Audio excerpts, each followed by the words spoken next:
Добрый вечер, уважаемые друзья, добрый вечер, мир, а может быть у кого-то утро, потому что нас смотрят уже во всех частях света, и чему мы несказанно рады, друзья, потому что сегодня, как обычно, 22 Москвы, четверг, 21 октября, и мы вещаем со Светланой Лавровой, которая, как и прежде, готова терпеливо отвечать на все ваши, наши вопросы, которые касаются темы автономии, как же можно жить, не зависеть от этой еды, которая достаточно уже не экологичная, от этой воды, которая не является водой, а просто жидкостью, и как можно еще даже депривировать сон, и в чем я на самом деле убедилась на 2 марафонах у Светочки.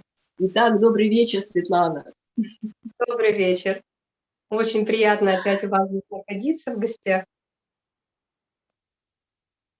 Вот. Я еще хочу сказать, что по вчерашнему эфиру, Риму, столько отзывов, столько благодарности пришло.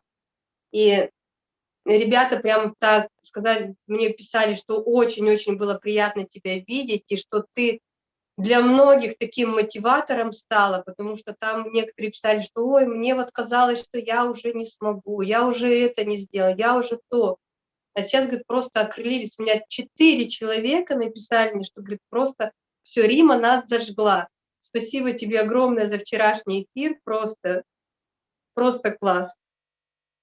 Ой, мне очень приятно, потому что опять этот экспромт, но на самом деле, друзья, вот у меня нет даже, скажем, обычных слов, чтобы сказать, что я теперь живу точно в атмосфере и в мире волшебства. И теперь я уже с этих рельсов не сойду. И как Светлана сказала в завершении 2-го марафона, теперь вы можете есть, что хотите, у вас просто нет этих привязок. И так и есть. Вот она, знаете, как будто бы какое-то благословение уже дала нам, и мы теперь действительно чувствуем себя, знаете, какими-то более, не то что там творцами, но более осознанными, и, знаете, ушли страхи ушли, что если что-то там куда-то не пустят в магазин или еще что-либо, то есть нет вообще нет такой причины, из-за которой я могу волноваться. Вот это мне главное было получить. Спасибо огромное, Сидуля.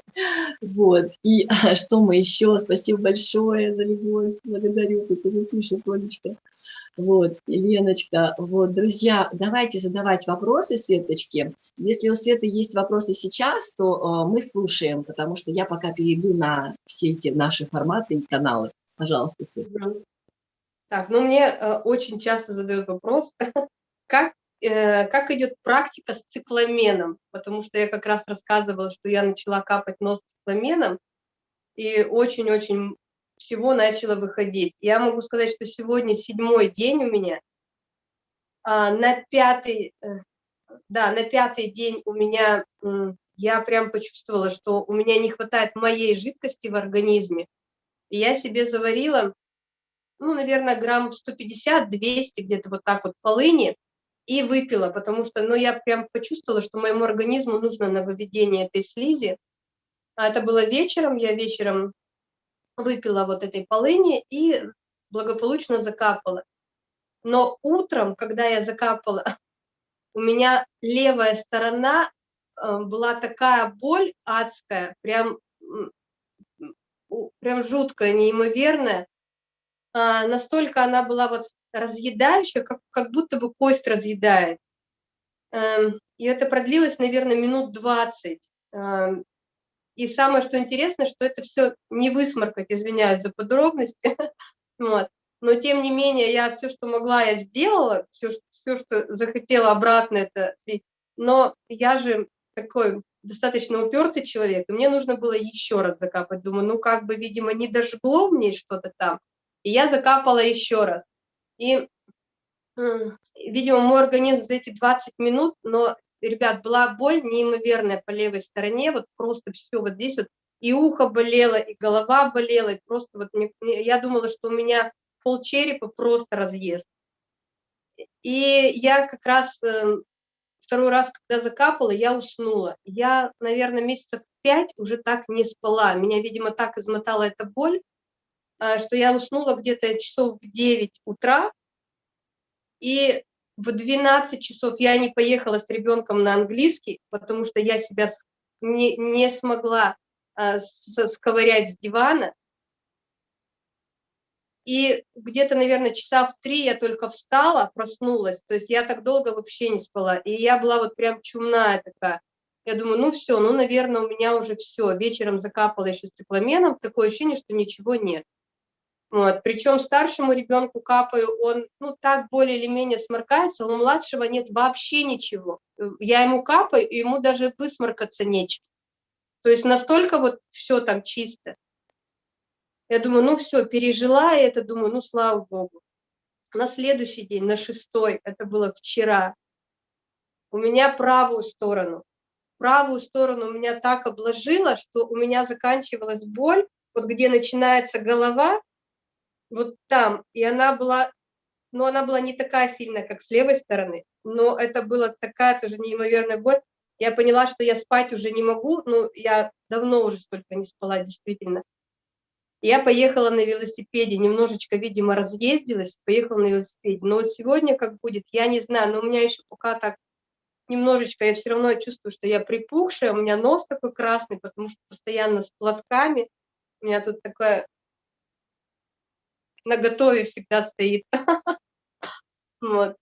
Поэтому вот 7-й день, когда это закончится, еще пока не могу сказать, но чистка идет. Классная штука, наверное. Я вам потом, когда это все закончится, я вам еще расскажу свой опыт, как у меня это все проходило. Но все же я, ребята, вам советую, чтобы это было у вас не на сухих днях, потому что нужна жидкость для промывания пазух. Вот. И, наверное, как выйдете с сухих дней, либо перед сухими днями, попробуйте, если нужно очень-очень аккуратно, очень корректно со своим организмом, и нужно очень хорошо разбавлять, потому что это действительно такой ядреный корень. Димочка, Это если есть точно, вопросы, ядреный корень. Светуля, а ага. может быть, приостановить уже этот цикламен? Я что-то так это уже побаиваюсь его заказывать. Ну, ты знаешь, вот я тебе могу сказать, ведь выходит, причем я думала, что у меня, наверное, я была уверена, что у меня уже все настолько пережглось, что у меня этого нет. И когда я начала капать, у меня не было насморка, у меня уже его не было очень давно. И я думала, ну я как бы закапаю, посмотрю, что будет, и оставлю его, если нужно будет детям. Я не думала, что у меня пойдут такие чистки. Но когда я закапала, у меня уже после первого раза у меня просто вот начало оно вот как вымываться, вычищаться, я не знаю, как это сказать, но просто такое, но это я первый раз в жизни, я давно о нем слышала, но никогда как-то не пробовала.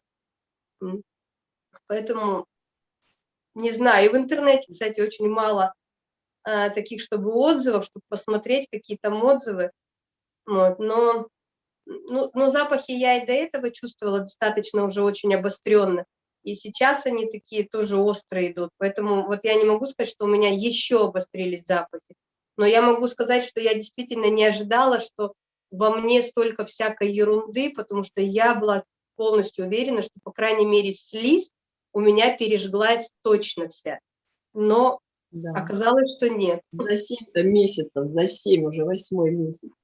Да. Вот это да.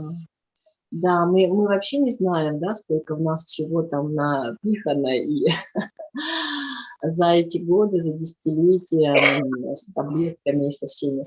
Вот смотри, Светочка, как раз здесь Галина Солдатенко пишет: интересный опыт с цикламеном. Я пробовала его 10 лет назад. Произошел сильный отек и ожог. Пришлось бросить. Наверное, надо еще попробовать. Вот. И тут же Сергей пишет: с цикламеном я по-другому капал, гайморит вылечил в течение 2 дней. И когда пробивали, то гноя не было. Вот интересный опыт. 2. Угу. Да, но его прям нужно разбавлять очень. Прям я разбавляла, у меня он пришел уже цикламен водный. Есть он на масле, есть на воде. Он уже разбавленный на воде, и там нужно было разбавлять либо 1 капля к 15, либо к 20. Но так как я еще детям капала, я разбавляла 1 каплю к 30 каплям. То есть я достаточно сильно разбавляла, чтобы не было именно ожога слизистой, но я рассчитывала, что у детей пойдет очищение. Мама взяла все очищение на себя, как и положено. Светочка, все тебе досталось. Ну что ж, я здесь немножко задала, я жду уточняющего вопроса от Олега, который спросил про зубы, но непонятно, что именно про зубы он спросил. Поэтому, есть ли у нас другие вопросы и желающие в чате, которые у нас в зуме, ребята? Включайтесь, у кого есть вопросик, пожалуйста. Пока ребята тебя зачитаю вопрос тогда, потому что мне их тоже много набросали. Светлана, здравствуйте. Можете ли вы провести марафон для англоязычной группы? Я мог бы быть переводчиком. Если к вам обращаться, то свяжитесь со мной. У меня также есть интересующиеся вашими марафонами, и я готов быть организатором марафонов по сухому голоданию и по депривации сна. Англоязычные марафоны, да, с удовольствием, если есть желающие, то, конечно же, можем провести, потому что был такой опыт, мы уже проводили англоязычные марафоны, и достаточно, как бы они успешно проходили у нас, поэтому, конечно, связывайтесь, и я думаю, что этот момент мы с удовольствием с вами обсудим. Угу. Отлично, хорошо, уже, смотрите, уже проявляются все больше и больше, да, англоязычных. И вот у нас Сергей снова в гостях. Привет, Сергей, включайте микрофончик. Микрофончик включайте, да, ждем. Как у вас дела за неделю? Коротко. Алло, меня слышно? Слышно. Слышно. Цикламен немножко по-другому я делал. В течение 2 дней, то есть когда мне тоже были проблемы гайморит, то есть сделали снимок. Минуточку, Сережа, вас плоховато слышно, чуть-чуть поближе к микрофону, либо просто погромче усилия. Спасибо. Цикламен. Это давно было. И получается как, тоже когда делали снимок, гайморовая пазуха, какая, правая, левая, какая-то, не помню, или правая, или левая, забита была полностью гноем. И Погромче. включить. Слышно? Слышно, да? Хорошо. Когда-то давно у меня был тоже сильный гайморит, и температура была высокая, и когда делали снимок, то пазуха была забита полностью гноем. И направили на пробивание в больницу. И с одной бабушкой я говорил, она как сказала, берешь цикламен, вот эту саму луковицу цикламена, берешь, разрезаешь, натираешь на терку мелкую, выдавливаешь сок на марлю, то есть на марлю выдавливаешь сок. И сколько этого сока, столько взять постного масла. Это все разбавляется, потому что постное масло не даст обжечь слизистую. И на пипетку там будешь капать себе. Ну, сразу сказала, жжение будет сильное. Ну, я так сделал, постное масло, цикламен выдавил туда это все, на пипетку и туда. Ой, как начал я чихать, как было жжение такое, но как мне оттуда начало все вылетать, и когда я уже в больницу пришел, ну, смотрят на снимок, ну, и мне взяли это все, туда пробили, ничего не нашли, говорит, странно. На снимке есть гной, а тут мы туда не лекарство, там промывку делают специфическую, ничего с туда не выскакивало. Вот так за 2 дня, точнее за 1 день гайморит я свой вылечил. Но там, правда, оно ядреное. Прекрасный опыт, Сергей, вообще. Возможно, действительно на масле, потому что я тоже слышала, что лук тоже на масле. Ну, я медик, я немножко разбираюсь. Угу. Нет, все хорошо, за подробности благодарим. Вот. Вопрос есть, Сергей? Да нет, у матроса нет вопросов. Отлично, пока нет. Тогда мы выключаемся, а Светлана, вижу, хочет нам вопросик зачитать. Хорошо, спасибо.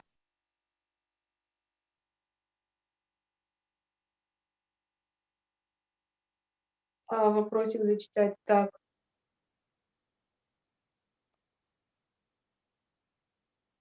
На этом канале в какой-то трансляции рассказывали про 100 килокалорий в виде 3 яблок.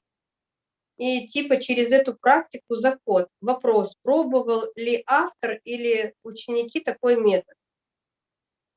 Ну, я так полагаю, что, наверное, это, можно сказать, что это малоедение, но я бы, наверное, была очень аккуратна с таким малоедением, потому как все-таки ребята должны понимать, что пока у нас организм не перестроился на внутреннее питание, пока он не начал вырабатывать свои витамины и микроэлементы, то, наверное, даже малоедение, оно должно быть каким-то максимально сбалансированным, чтобы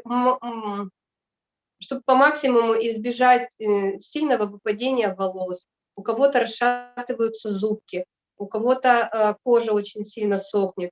И чтобы вот эти нюансы как-то немножечко сгладить, я все-таки рекомендую, чтобы малоедение, оно тоже было разумное. И если какой-то один фрукт или овощ остается, то, наверное, нужно смотреть за своим телом. Я не пробовала так, у меня не было такого сильно прям малоедения, я как-то сразу же начала на сухие уходить. И у ребят, которые проходили со мной марафоны, ну, тоже особо не рассказывали, что они были там на каких-то яблоках. Такого опыта нет. Угу.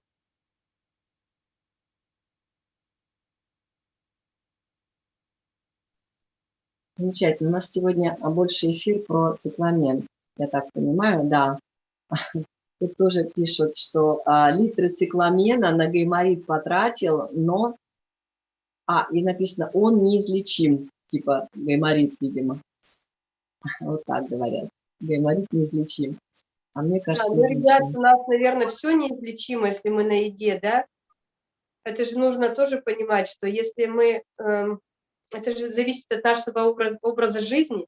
Если мы что-то начинаем от чего-то излечиваться, и если мы будем продолжать тот же образ жизни, то, наверное, смысла в этом особого не будет. И если мы от чего-то избавляемся в своем теле, от чего-то лишнего, как мы считаем, то, наверное, нужно и поддерживать это состояние какими-то уже иными способами, нежели раньше, к которым мы пришли. Еще вопросик зачитаю быстренько. Вы в клубе проводите марафоны только по сухому голоданию или по депривации сна тоже? Мне 80 лет, терять мне нечего, хочу к вам в клуб. В клубе, да, у нас каждую неделю идет депривация сна, проводим эфиры, марафон. Вот сейчас у нас с понедельника будет марафон в клубе. Решили такой марафон лайв сделать с большой-большой поддержкой, потому что нас там уже достаточно много человек. Я думаю, что нам там будет весело. У нас будет 5 дней марафон вот этот длится.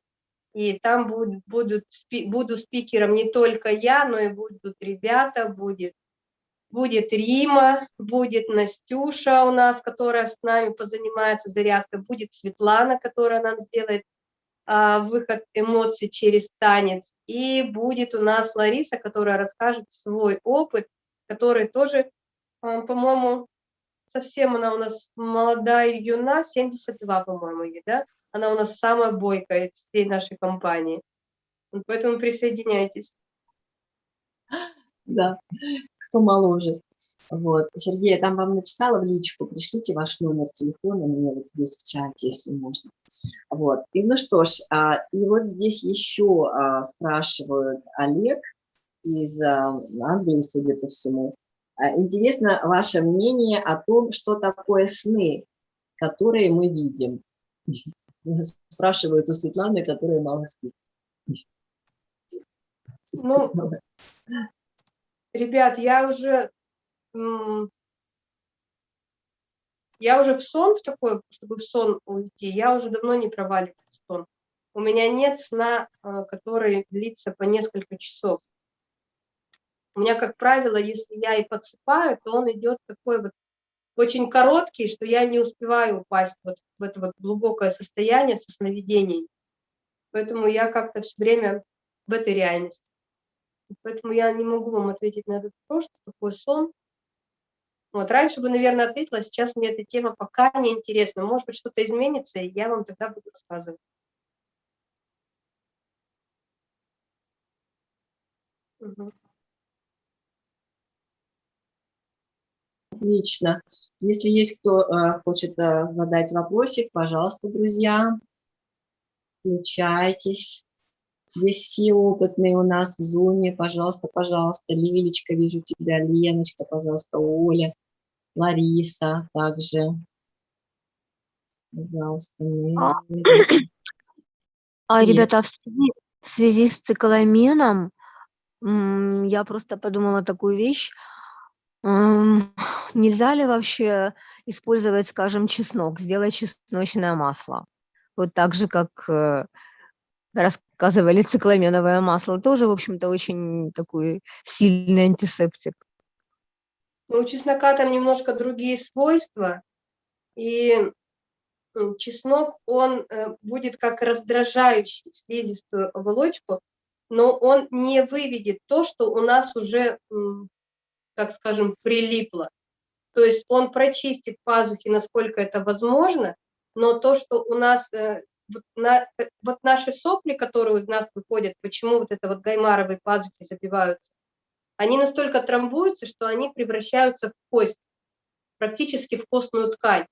И чеснок это он не разъедает, то есть он промывает те каналы, насколько вот они у нас есть, большие или маленькие, вот, насколько они у нас открыты, вот он их промоет, прочистит, но вот то, что у нас уже утрамбовалось, чеснок это не разъест. Поэтому там немножечко другие эффекты.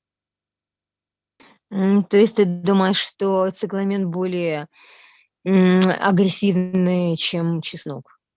Но это же, да, это же ядовитый корень. У него именно вот свойства, у него другие.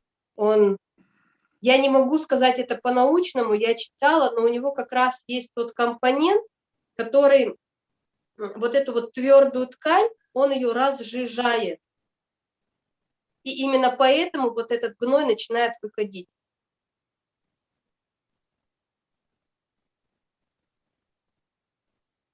Сергей, продолжайте, вы там что-то хотели. Меня слышно? Слышно?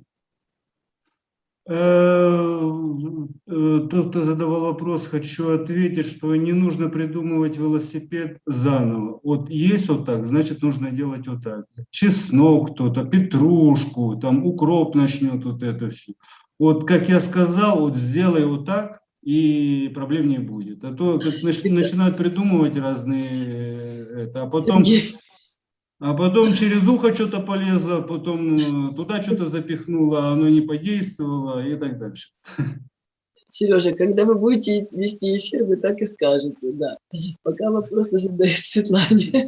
Не, Да, ну я в шутку, я просто любитель, ну как. Да, ну, Сергей, вам следует подумать вот о чем, что не всем, не везде все доступно. Я этот вариант придумала, потому что цикламен там, где я нахожусь, недоступен. Он в цветочных, меня слышно? Он в цветочных магазинах продается. Да, там луковица, Лилечка, луковица продается. Именно луковица. Именно Да, луковица, да, луковица. В Можно я цветочных тогда, магазинах. да, можно я тогда тоже добавлю? Я тоже не могла найти цикламен, поэтому я его заказала просто через интернет-магазин. Да, вот И видите, вам прекрасно. придет, вы просто выбираете на водной основе, либо на масляной основе. И в зависимости от того, через какой интернет-магазин вы заказали, в зависимости от этого просто будет время. У меня пришел он в течение 3 дней. Лиля, я пришлю ссылочку, которую я получила от Светочки. Ребята, а это вы нашли ссылку, где у вас этот магазин находится на территории России, какой-то республики, да, потому что они не высылают туда, где я. Понимаешь? На Озоне нету, посмотри на Озоне, у вас там что, доставка с Я Озона? смотрела на Амазоне, я смотрела на eBay, и я смотрела на Etsy. Возможно. Угу. Сергей, что там у вас? Слышно? Нормально? Там, если более ядреный, то 1 к 1. Если хотите, чтобы он, ну как, ну немного опасаетесь, то возьмите масло 2 части. А то он действительно там обжигает немного. Но я брал 1 к 1, ну там ядреный был. А кто-то более, ну, как щадящий, то брал там одну цикламена, сколько выдавил, и 2 масла. Еще знакомый тоже порекомендовал, у нее там всю жизнь насморк был никак. За раз только вылечила все. Но там она бегала, скакала, прыгала, но помогло, говорит. Да, я вытерпела, но помогло. Ну, Благодарим, Сергей. Хорошо, хорошие ремарочки. Ладно, Лиль, мы тебе как-нибудь, это самое, как это назвать, себе закажем и тебе отправим потом, слышишь, да? Хорошо? Это да, это самый действенный способ. Так и сделаем, спишемся. Ну что ж, друзья, Светлана, можно ли мне дочитать, или ты готова? Там что-то у тебя есть, да? Давай. А можно дочитать, чтобы мы с тобой по очереди. Ну, в общем, смотрите, здесь идет о том, что вопрос, значит, скажите, как малоедение может помочь поиску предназначения? И уходят ли страхи на малоедение? Пожалуйста, приведите примеры. У нас так люди любят искать свое предназначение, почему-то они настолько потеряны. Наверное, перед тем, как искать какое-то предназначение, нужно найти себя. И как только вы себя находите и себя осознаете, вот эти вот вопросы у вас, они автоматически отходят. Ну и, конечно же, не будет никаких страхов. А что касается, уходят ли страхи на малоедение, то тут, наверное, еще стоит вопрос задать, что в вашем контексте подразумевается под малоедением, какие критерии вашего малоедения. Но я все же думаю, что если мы находимся на еде, то это очень, даже если это малоедение, то это, наверное, очень как-то полезно для организма и для каких-то очистительных аспектов нашего аватара. Но если мы говорим о каких-то познаниях себя, то у меня на малоедении не получилось найти себя, познать себя и вот пройти вот этот процесс, который я прохожу сейчас. Поэтому на этот вопрос я вам не могу ответить, но здесь еще очень важно, что вы имеете в виду под словом малоедение. Да, у кого-то это трехразовое питание, малоедение, у кого-то это один укус яблочка или виноградинка, точно. Хорошо, Светуль, какие там у тебя вопросы на YouTube-канале пока закончились? Угу. Что будет на встрече в Екатеринбурге? Ребят, я в Екатеринбурге буду со 2 по 6 число, и там девочка, я как раз в сторис выкладывала, и у меня, по-моему, в ленте есть, девочка занимается организационными вопросами. 4 числа в 11 часов будет встреча, и там будут какие вопросы. Я там буду рассказывать, наверное, отвечать на вопросы по большей части, и где-то рассказывать свой опыт. Поэтому, если кто в Екатеринбурге, либо где-то близко, то присоединяйтесь. Там даже люди... 4 ноября, со 2 ноября, Светочка, я немножко это ноября, а тут, видишь, числа, да. Да, со 2 ноября. 4 ноября как раз будет встреча.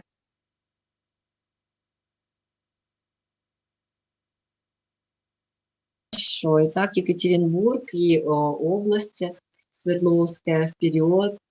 Приезжайте к Светлане. Я думаю, что там давно не было таких людей после Рапаева, Кости. Класс, класс. Еще тогда вопрос, пока никто не задает. Из-за чего у автономов онкология? Нехватка сна и минералов?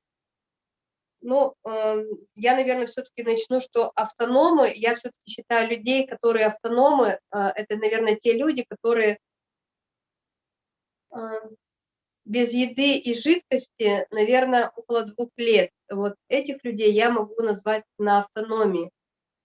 Все остальное, то есть такие люди, как я, либо кто-то меньше, кто-то больше, мы, наверное, все-таки еще в процессе, потому что у нас идут чистки как физические, так и психические, так и психологические. И поэтому вот автономом я себя в полной мере, конечно же, я не могу назвать еще далеко. Это первый момент. И второй момент, онкология, наверное, все-таки начинается не у автономов, а у тех людей, которые находятся на каком-либо питании. И от стадии онкологии зависит, на какой стадии они вошли в процесс автономии, когда они начали свое излечение именно этим способом. И от этого, наверное, уже стоит отталкиваться, потому что я не знаю ни одного человека, который, например, был бы без еды и без воды там 2-5 лет, и на 6-й год он сказал: ой, вы знаете, вот у меня вот онкологию нашли. Я таких людей не знаю, поэтому онкология все же, наверное, это больше к традиционному питанию. На самом деле очень большой процент онкологии излечивается именно неедением, да. Даже хотя бы каким-то сыроедением, в конце концов. Хорошо, Светочка, вот здесь добавочка есть у нас от Алины о том, что она спрашивала про предназначение и малоедение. У нее малоедение – это раз в день фруктовый фрукт. Вот, так что, собственно, наш человек. Так. Ну да, это ближе, наверное, все-таки к какому-то облегчению своего аватара, к облегчению сознания, но и наверняка вы сможете прийти в это состояние, но я пришла другим путем, поэтому подсказать я вам не могу. И все же малоедение, я считаю, это, ну, это мое мнение, да, когда я просто по себе сужу, что малоедение – это, наверное, когда ты не каждый день кушаешь. Потому что если у тебя каждый день идет процесс пищеварения, это все-таки еще идет еда, потому что если мы будем прислушиваться к своему организму, вот такое вот интуитивное питание, да, то интуитивное питание нам показывает, уже доказано учеными, что кушать мы хотим примерно раз в месяц, раз в 2 дня, раз в день, раз в 2 дня. Вот. И когда люди начинают говорить, что я мало кушаю, кушая 1 раз в день, это для нашего организма, для нашего взрослого аватара, когда у нас завершился процесс роста в организме, то это стандартная нормальная еда. То, что мы его расширили до 3 раз в день, то это не норма, это просто мы расширили по каким-то своим причинам. Вот, поэтому малоедение – это, наверное, скорее всего, что когда вы кушаете хотя бы там раз в 2 дня, раз в 3 дня, это по моим меркам. Ну, у меня как таковые вопросы здесь закончились. Вот, да. Единственное, что вот дыхание может заменять питание, Инна только что написала. И ее же вопрос, кстати, как вы понимаете явление аутофагии? Спасибо. Про аутофагию очень много написано в интернете, и там, по-моему, даже была Нобелевская премия по этой аутофагии. Поэтому я не думаю, что стоит еще заострять внимание на том, что на каких-то чужих иных высказываниях. Вот. Я все-таки здесь предпочитаю делиться, ребят, своим опытом, чтобы не задевать каких-либо других спикеров. Потому что мое мнение, оно никак не отразится на том, что они уже высказали. И мое мнение никак не отразится на том, что вы должны воспринять для себя из этой информации. Вот. Поэтому, если мы говорим, что про дыхание, дыхание может заменять питание, дыхание может заменять недыхание. Но я бы сказала так, потому что дыхание и питание – это абсолютно разные вещи. Просто некоторые практикуют дыхание, но это, наверное, как инструмент к тому, чтобы перейти на какой-то иной вид питания, то есть на малоедение, уйти от еды.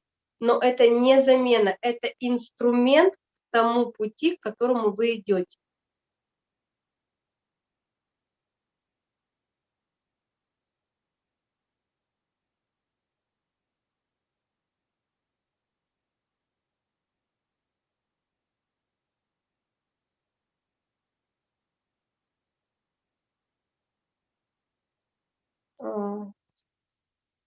Так, ну про запах тут, наверное, уже ответили, да? Скажите, Да. пожалуйста, я провела чистку касторкой, сейчас на 2-м дне без воды, еды и сна. Хочу воды. Появился запах сорта неприятный. Подскажите, что делать, как грамотно войти в автономию. Ну, когда идет чистка, он в любом случае будет запах не только изо рта, но и от тела. Но чтобы это минимизировать, мы уже несколько раз говорили, попробуйте гвоздику. Несколько палочек гвоздики кладете под язычок, и у вас тогда вот этот вот запах, по крайней мере для общения с кем-либо, он немножечко устранится и будет более приятным. Что касаемо, что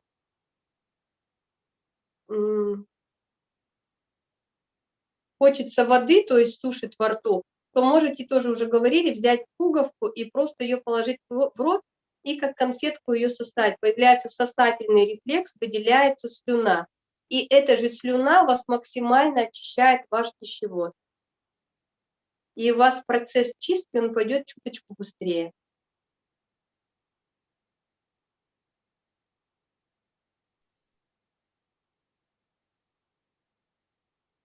Здравствуйте. Будет ли иван-чай или липовый чай или другие травы являться едой? Едой это являться не будет, но жидкостью будет. И, ребят, с травами нужно очень-очень аккуратно, потому что травы нас, когда у нас более или менее чистый организм, то есть трава это всегда какое-то природное какое-то лекарство. Если вы чувствуете, что эта трава вам действительно нужна, то нужно очень пунктуально выбирать именно для вас эту концентрацию травы. Потому как если мы ее сделаем достаточно ядреной такой, то получается такой процесс, что те эфирные масла, которые не смогли усвоиться нашим организмом, они у нас оседают на внутренних органах. И потом их можно будет вымыть только водой. Но чтобы вымыть водой, вода должна в нас войти, она должна в нас структурироваться под наш организм. И только потом она будет вымывать вот то, что у нас осталось от этой травы. Поэтому с травой нужно очень аккуратно, в очень маленьких дозировках я все-таки советую, и не увлекаться.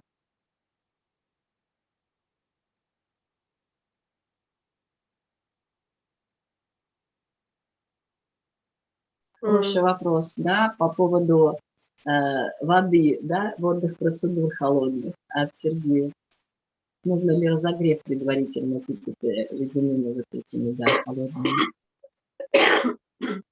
Светочка, нужен ли предварительный разогрев тела при приеме холодных процедур на сухих днях, когда мерзнешь? Ну, это зависит от вашей подготовки, да, потому что если вы в принципе любите холодную воду, если вы закаляетесь, если вы очень часто принимали, например, до этого контрастный душ, и ваше тело готово к холодной воде, то, наверное, разогрев какой-то не нужен. Если для вас это не такая привычная процедура, то я бы, наверное, все-таки порекомендовала начать с контрастного душа, чтобы приучать свое тело. Именно теплая, очень теплая вода, холодная, но заканчивать нужно всегда холодной водой. И чем больше вы постоите потом под холодной водой, но не перемерзнуть, а именно, чтобы слегка замерзнуть, только после этого ваше тело разогреется. Но если нет подготовки. Если подготовка есть, то можете сразу же принять холодный душ, холодную ванну, и тогда у вас пойдет процесс именно нагрева ваших внутренних органов, у вас пойдет вот это вот разогрев, очень хорошо пойдет. Или если вы совсем мерзнете, то попробуйте ушки, очень-очень сильно растереть ушки, можете их просто растереть. Можете взять масло гвоздики, есть эфирное масло гвоздики. Можете взять, знаете, вот такие вот звездочки, они снова стали продаваться в аптеках. Я помню в детстве такие вот звездочки, которые фиг откроешь, поэтому их очень-очень аккуратно закрывали, потому что открывали их потом всей семьей, но сейчас они открываются хорошо. тоже можете взять звездочку и прям ушки хорошо помассировать, вот, а потом в холодный душ. И прям после разогрева ушей, после холодного душа у вас на более длительное время останется прям такой жар в теле, достаточно приятный. И хорошо разотритесь потом еще. После душа растирайтесь хорошо. Да, еще вопросик по вакцине немножечко спрашивают. Как очиститься от вакцины? Есть ли у тебя способ, Свет? Ну, я все-таки думаю, что если кому-то пришлось все-таки поставить вакцину, такое у нас сейчас сплошь и рядом, да, то, наверное, во-первых, нужно головой подготовиться, что наше тело может вывести из организма абсолютно все. Поэтому, во-первых, убрать все страхи, не накручивать себя, что в тебя там вогнали что-то такое неимоверное. Если уж это случилось, значит, просто это факт, случилось. И я бы, конечно, рекомендовала очень технично и очень тактично входить в сухие дни. Входить в сухие дни я бы, наверное, все-таки рекомендовала после вакцины на зеленых коктейлях, потому что они дают вот эти вот микроорганизмы, которые, ну, наверное, на этот момент очень необходимы нашему организму. В процессе сухих дней обязательно гвоздика, она все равно вымывает все, что не нужно из нас. И выход обязательно на полынь. Вход и выход в сухие дни – это очень важно, поэтому не игнорируйте, не делайте акцент на количестве сухих дней, сделайте акцент на качестве. Именно входа и выхода. Пусть у вас будет 36 часов, но чтобы это было настолько сбалансировано, чтобы ваш организм вас поблагодарил за это. Я хочу немножечко относительно входа и выхода, так как мне пришлось участвовать в первом и втором марафоне Светланы, ну, вот в этих крайних. И когда я в первый марафон зашла без, скажем, не на том, о чем Светлана сказала, не на зеленых коктейлях, зашла на арбузах, и вышла тоже не на полыни, а на чем я там вышла, на коктейле вот этом, да, кокосовое молоко, я сделала себе там типа латте, да, на кокосовом молоке, а на самом деле, ну, я долго, во-первых, не продержалась, и у меня были соблазны, совершенно по-другому работало сознание. И когда я пошла на депривацию, марафон депривации, там я соблюла все инструкции. И это было неимоверно легко. Депривация, к тому же, ребята, была просто вообще 4 суток. Я из них подсыпала, первые 2 суток я по одному разу только подсыпала. Представляете, 15-20 минут. И только на 3-й сутки уже побольше. Ну, количество подсыпов было 2, по-моему, у меня по 15 минут. Вот, поэтому, да, действительно, вот вход на зеленых коктейлях и выход на полыни просто вообще феноменальный способ, я подтверждаю. Спасибо. Да, тут еще Ирина пишет: Света, перед понедельником чистые дни в группе, это в закрытом клубе как раз, лучше почиститься, на 4-й день начинает колбаситься. Заранее, в принципе, это не обязательно, это на ваше усмотрение, но у вас будет 1 день на то, чтобы достаточно экологично войти в сухие дни. Поэтому в первый день вы можете и почиститься. Первый, начало 2-го, поэтому я думаю, что прям каких-то определенных усилий смысла нет.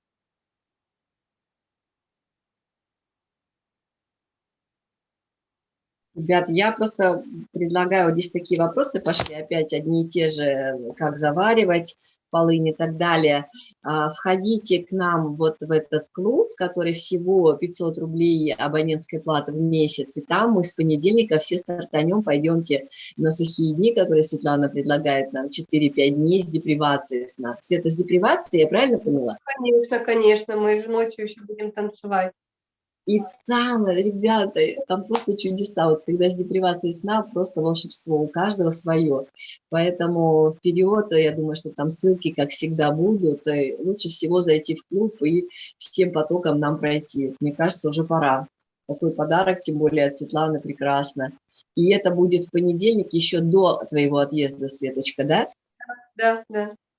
Отлично. Все, благодарю. Хорошо.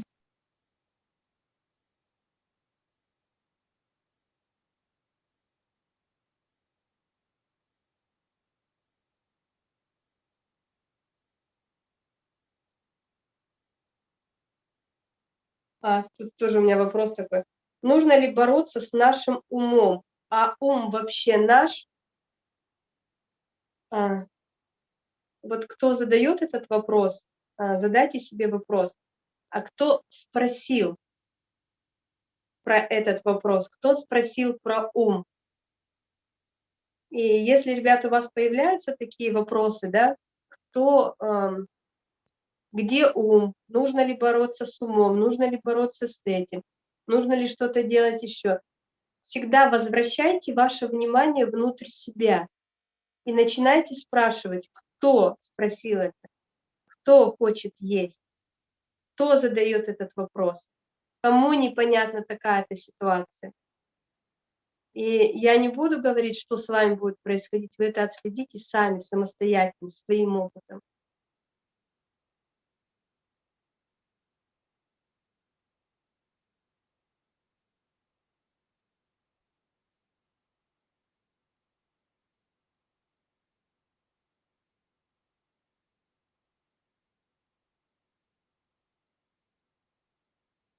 Ну, тут благодарности, Светочка, за такой подарок. Действительно, Ирина пишет, Лебедева, что есть такая возможность в понедельник нам всем зайти.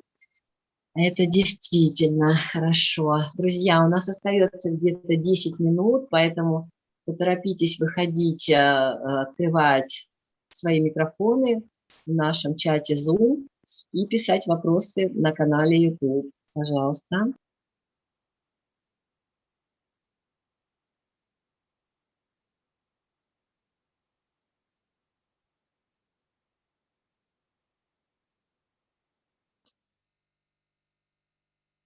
Что-то есть? Или хочется все-таки зачитать с YouTube канала? Ну, если есть на YouTube, то можно зачитать, потому что у меня здесь еще пришел такой вопрос, что Зачитай, пожалуйста. есть ли у человека свобода выбора? Ну, это, наверное, такой вопрос ближе к философии, да? Есть ли у человека свобода выбора? Здесь, наверное, я бы сказала, ваши критерии свободы и что вы подразумеваете под словом «выбор». Потому что если мы говорим о выборе, то можно выбрать, чем писать, карандашом или ручкой. И это ваш выбор, да? Но если мы пришли в какое-то место, где нам уже пришли в то место, где есть свои правила, чем писать карандашом или ручкой, то здесь уже выбор идет в другом. Останетесь ли вы в этом месте со своим выбором, либо со своим выбором вы уйдете с этого места, где есть уже свои правила и свои границы. Поэтому, если мы будем говорить о том, что если у человека выбор, если свобода, то это, наверное, проще разобрать в каком-то индивидуальном контексте с вашими индивидуальными критериями. Тогда это будет более, наверное, экологично. Иначе мы с вами просто будем разговаривать.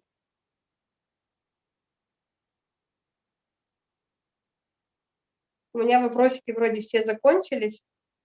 Да, на самом деле мы будем всегда разговаривать, пока сами не попробуем, и тогда будет более предметный разговор через опыт каждого из нас, потому что пока я остановилась на том, пока я была в остановке на том опыте, который у меня был, и не шла дальше, то мне лично и нечего было спрашивать, и вот эти вопросы вместе с вами, они катались по кругу, друзья.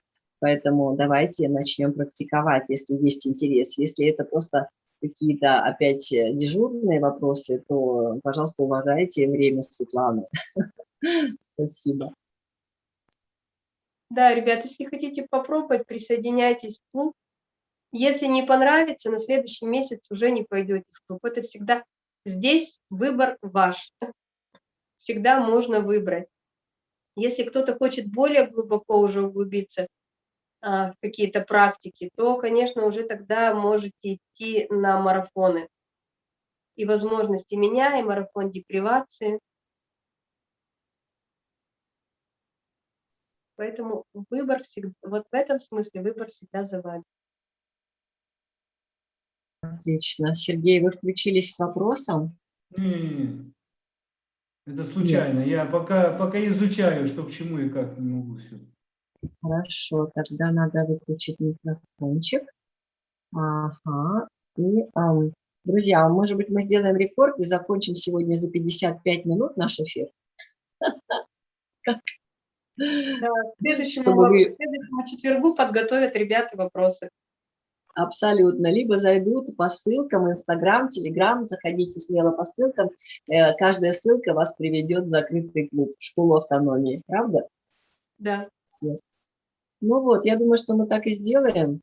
Вот. Большое спасибо вот идут действительно тебе, от ребят, Светочка. И я тоже хочу сказать от имени тех, кто еще не присоединился и не посмотрел этот эфир, я тебе говорю огромное спасибо. Потому что тема хороший YouTube-канал, что можно смотреть и через год, и через 10, и через 100 лет.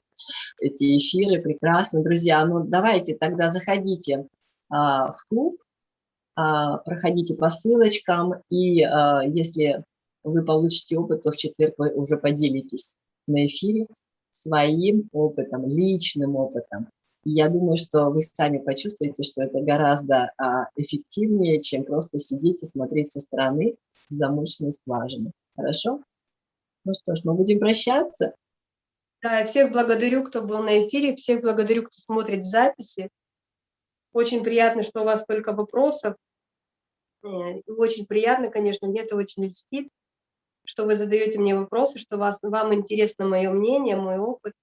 Спасибо вам огромное, Римочка, тебе спасибо. И Автополстару, конечно. Взаимно, да, у нас еще Автополстар за кадром, наш самый главный предводитель всего этого. Спасибо огромное за то, что он такую миссию несет действительно для того, чтобы люди могли видеть всех спикеров и могли принять этот опыт. Светочка, огромное тебе спасибо, приятного вечера и до встречи в понедельник на твоем подарочке. Всего доброго.